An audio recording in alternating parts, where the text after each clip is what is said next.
At 12:47 a.m., the abandoned hospital received one final emergency call. Security to room 14. But there was one problem. Room 14 had been empty for over 20 years, or at least, that's what they believed. St. Holloway Hospital sat alone on the edge of town like a dying animal. Rain hammered the cracked windows. Most floors were already abandoned. Lights flickered constantly. The walls smelled like mold, chemicals, and something rotten hidden deep inside the building. Daniel Brooks tightened his security jacket and checked his flashlight. 12:47 a.m. Only 3 people remained inside the hospital. Daniel, an old janitor named Morris, and one overnight nurse on the second floor. That was it. By sunrise, the building would officially close forever. Daniel walked through the empty hallway while the intercom buzzed with static. Then, bzzzt, a voice whispered through the speaker, "Security to room 14." Daniel froze. The voice sounded broken, almost wet. He grabbed the radio. Who called that in? Only static answered. Daniel hated room 14. Everyone did. It was located on the hospital's forgotten 4th floor, a wing abandoned after a fire nearly 20 years earlier. Officially, 6 patients died there. Unofficially, people said more bodies were never counted. The elevator refused to go to the 4th floor anymore, so Daniel climbed the dark stairwell alone. Each step echoed. The deeper he went, the colder the building became. When he reached the 4th floor, the hallway lights flickered weakly overhead. Most room numbers were torn off the walls, but at the end of the corridor, one door remained untouched. Room 14. Daniel slowly approached and stopped. The door was slightly open. Inside, the room was dark, too dark, like the darkness itself was thicker there. Daniel pushed the door carefully. The flashlight beam swept across. An old hospital bed, rusted equipment, peeling wallpaper empty. He exhaled nervously. Nothing here? Then he heard breathing, very slow breathing, behind him. Daniel spun around. Nothing. The hallway was empty, but when he turned back toward the room, the hospital bed was no longer empty. Someone was sitting on it, a thin figure, head lowered. Daniel's heartbeat exploded. Hello? No movement. The figure wore an old patient gown burned black around the edges. Water dripped from its fingers onto the floor. Drip, drip, drip. Daniel backed away slowly. Then the figure lifted its head. Its face was completely burned, but its mouth stretched into a horrible smile. And suddenly, the lights died. Darkness swallowed the hallway. Daniel's flashlight flickered violently. He heard footsteps moving fast around him. Not one pair, many, bare feet slapping against wet tile. He turned left. Nothing. Turned right. A woman stood inches from him, dead white eyes, skin hanging from her face. Daniel screamed and stumbled backward. The woman whispered, "Room 14 never empties." Then the flashlight died completely. Daniel ran. The 4th floor hallway seemed longer now, impossible longer. Doors appeared where none existed before, and every door had the same number painted on it. 14, 14, 14, 14. His breathing became frantic. This isn't real. Then every door slowly began opening at once. Creak!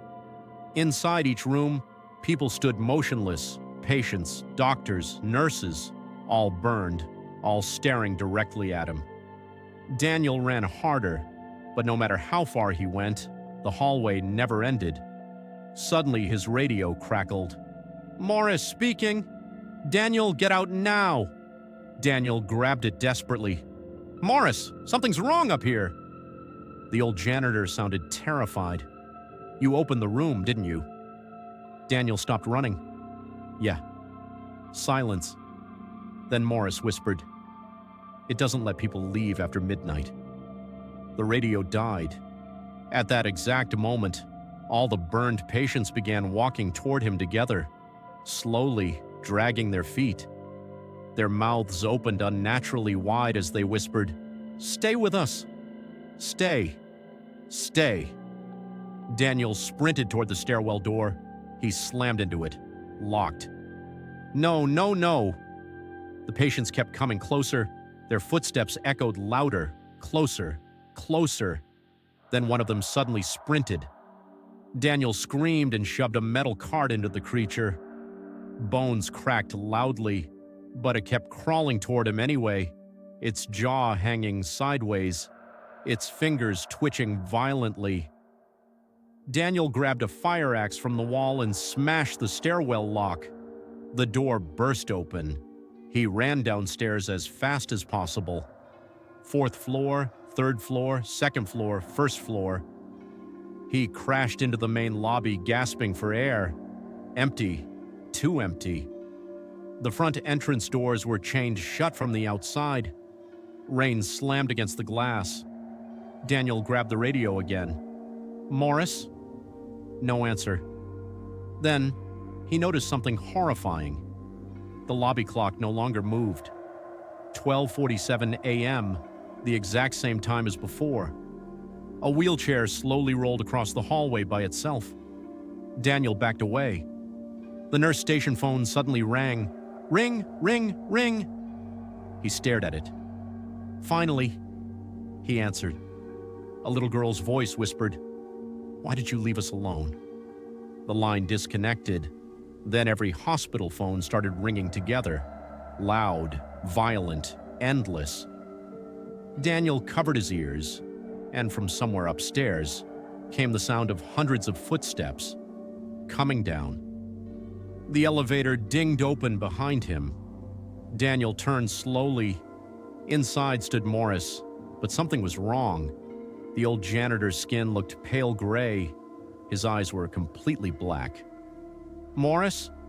The old man smiled weakly. "You shouldn't have opened the room." Daniel stepped backward. "What is room 14? Morris sighed. After the fire, they locked dying patients inside to stop the flames spreading.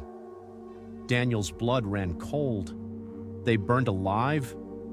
Morris nodded slowly. And now they don't want to be alone anymore. Suddenly, Morris's jaw snapped open unnaturally wide. Black liquid poured from his mouth. Then he whispered in a broken voice, "They need one more patient." The hospital lights exploded. Glass shattered everywhere. The walls began turning black with burn marks. Smoke filled the lobby, and the footsteps upstairs became deafening. Dozens of figures emerged from the darkness, burned patients, doctors with melted faces, children dragging IV stands, all slowly surrounding Daniel. The little girl stepped forward first, half her face missing. She pointed upstairs. "Room 14 is waiting." Daniel swung the axe wildly, but the creatures kept coming. Hands grabbed his jacket, his arms, his throat, dragging him toward the elevator. Daniel screamed as the doors closed around him. 4th floor. The elevator climbed slowly. Ding! The doors opened. Room 14 waited at the end of the hallway, its door now fully open. Inside, hundreds of shadowy figures stood packed together silently, watching him, waiting. The burned woman from earlier stepped forward and smiled. Now it's finally full. The shadows pulled Daniel inside. The door slammed shut. 3 days later, police entered St. Holloway Hospital after reports of strange noises. The building was completely empty. No bodies, no workers, nothing. Only one thing was found: a security flashlight lying outside room 14, still warm. An officer slowly pushed the door open. The room was dark, silent, empty. Then, from somewhere inside the darkness, a new voice whispered, "Come in," and the door slowly closed by itself.